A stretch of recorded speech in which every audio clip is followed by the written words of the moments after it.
So last week, Rosanna Pansino called out Mrbeast for faking one of his videos. $1 million hide and seek. She says that she placed top 3 in the video, but with the way things were edited, the video made it appear like she placed worse. She came out to talk about her disappointment on Trisha's podcast and the H3 podcast, as well as her Twitter. Then a few days ago, Rosanna issued Mrbeast a public apology on her Twitter and deleted everything she tweeted about Mrbeast in the past week. After that, it seemed like things were over, but now it's not looking as such. So before she posted her apology on Twitter, she did drop a music video on her YouTube channel. The timing was terrible. People were already saying that she was calling out Mrbeast for attention and clout, but dropping the music video made things a lot worse for her. People thought that she was just doing all this to gain attention, to get views on her music video. But it has been nearly 2 years since Mrbeast's video, so it doesn't seem likely that she's doing this all for clout. Because why wait 2 whole years to call him out to get attention for your music video when she had all this time to do it? Plus, she probably would have gotten a lot more attention and positive feedback if she did it around the time it happened, because that's when his video was getting views. Plus, she would have gotten so much more attention and money if she would have posted a YouTube channel about it instead of going on Twitter and people's podcasts. I think that Rosanna now just feels like she has a voice to stand up for herself and express her hurt and disappointment for how things went in the video. Filming for the video went on for over 24 hours. She gave it her all and she landed in the top 3. Mrbeast basically took that accomplishment away from her by editing her out, so of course she would be hurt by that. I think anyone would be. Even on the Just Trish podcast, she told Trisha on her podcast that when she saw Trisha speak out publicly about what Colleen did to her, she admired her for that and wanted to be more like her.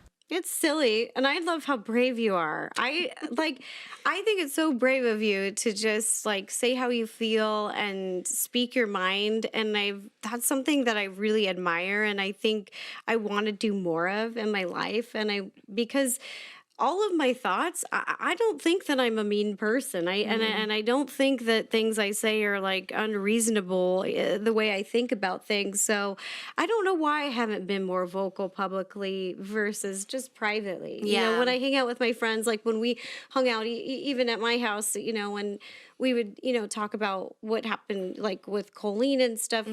I just don't talk about things publicly. Because I value people as human beings, and I don't ever want to upset people and hurt people. So, but now, despite apologizing to Mrbeast publicly, Rosanna posted a statement on Twitter where she's retracting her apology. Rosanna said, "I redact my apology to Mrbeast of not settling things privately. Based on recent new information and developments behind the scenes, I have learned that recent issues will never be handled privately. They will only be dismissed or covered up privately. Moving forward, I do promise not to drop an ill-timed music video, completely poor timing, my bad, and will word things more clearly in the future. Never my intention to downplay anyone's experiences. I am just learning to find my own voice and to be a safe space for others." It seems like she must have been communicating with Mrbeast privately and had a bad experience where things weren't going well, so now she's taking back her apology and is standing by what she's been saying. When she says the line, "I have learned that certain issues will never be handled privately, they will only be dismissed or covered up privately," things must be getting covered up behind the scenes on Mrbeast's side, like maybe the footage got deleted, quote unquote deleted, or maybe he's also being dismissive towards her feelings on the situation. Also, she might have been threatened by him legally. That was people's initial thoughts when seeing her apology for the first time. She is saying things that could affect how people see his content, so it does make sense if you were to be threatening her legally. And she also mentions the poor timing of the music video dropping, which I think we can all agree was not the best timing. I don't think her dropping the music video when she did was done out of malice, but it wasn't the greatest look in terms of her situation. But I do think that she should give more behind the scenes info on what's going on. She's still getting a lot of hate and backlash coming her way, especially from Mrbeast fans. So I think that if she came out with more of what was going on, then more people will understand her side more and see things better. Like when she posted the messages between the two of them, people were seeing Rosanna's side better. He was being pretty dismissive and just wanted her on a call so that way she wouldn't have proof of what he was saying, like she would have if they were just messaging. And people saw what he did as smart, but also kind of slimy me like he had things to hide. I'm not saying that he does have things to hide, but it sure does seem like it. But Rosanna did go a little too far on Twitter when she was initially calling Mrbeast out. She was posting a lot of silly little tweets, and she had a lot of support to begin with, but the more she posted, the more she was losing people. So I think it is good that she deleted all those, but I do think she should have kept up her initial statement where she was calling him out. And the messages. But Rosanna did get a lot of support for her recent Twitter statement where she retracted her apology, even though she did delete it shortly after. But after she deleted that tweet, she tweeted another silly little shady tweet towards the situation. She tweeted, "Starting a new league. Which YouTubers should be team owners?" And then at the bottom it says hide and seek league. In my opinion, I think she should stop with the silly little tweets. She also changed her Twitter bio to "This is peak entertainment for 2023, Keemstar." Then she also deleted that shortly after as well. Rosanna has been getting a ton of hate, but her biggest hater has been Keemstar, who has been defending Mrbeast so hard and has been coming for Rosanna. He's been tweeting things like, "Rosanna Pansino is a psychopath. How can you be so self-absorbed that you publicly try to cancel someone for not getting credit for coming in 3rd place in hide and go seek? Keep in mind she was in 4th place and one person got disqualified for falling asleep. Crazy woman." Never forget, 3 years ago today, Rosanna was the tragic victim of being edited out of a hide and seek competition. Today she's decided to speak up so that others are not met with the same tragedy. This is her story. And then when she posted her music video onto her YouTube channel, he tweeted, "We have all been played. She dropped a music video. Typically create drama, get attention, drop music. How many times have we seen this exact tactic?" He also posted a screenshot of her retracted apology on Twitter and captioned it, "Breaking, round 2, Mrbeast versus 3rd place hide and go seek champion." And he followed that up with another tweet that said, "I don't know about you all, but I might switch sides. I think we need to have like a day to celebrate Rosanna's 3rd place in hide and go seek." What day did this vid drop? Because that's going to be the day that we demand the Biden administration makes as a national holiday. So Keemstar has been very vocal about how he feels about Rosanna, but Rosanna seems to be taking it lightheartedly, like with her bio, and she has been going back and forth with him a bit, like when everything was first going down. But back to Rosanna, it does seem like the situation will be continuing, and this probably will not be the end. I don't think this posting and deleting by her is doing well for her, especially in terms of hate coming her way, and I guess people doubting her. I think she should stick to only posting the statements and not the sillier posts because it's taking away from the situation and it's not making her look the best. But I also just don't think she knows how to handle a situation like this because she's never been in drama before. But it will be interesting to see if Mrbeast comes out to say anything publicly, but with how much smaller and different Rosanna's audience is compared to Mrbeast's. And I'm not saying that Rosanna does not have a big audience because she does, but I doubt most of his viewers are really seeing what's going on. So him making a statement of some sort would only bring attention to the situation. Plus, I'm sure he has a smart team telling him what to do and how to handle things. So we probably won't see Mrbeast come out to say anything publicly, but with how much hate Rosanna has been getting, it would be good for him to come out and tell his fans to cool it, because his fans have been so nasty towards her. Also, Mrbeast's reputation is being messed with in terms of how authentic his videos are, since he always says how real they are, so him coming out to clear things up could be helpful. I'm sure that if Mrbeast came out to apologize to Rosanna and said the truth about why he edited her out and put Logan in the top 3 instead, then he could probably come out of this situation like nothing even happened. But anyways, let me know all your thoughts on the situation in the comments, and I will talk to you in the next video.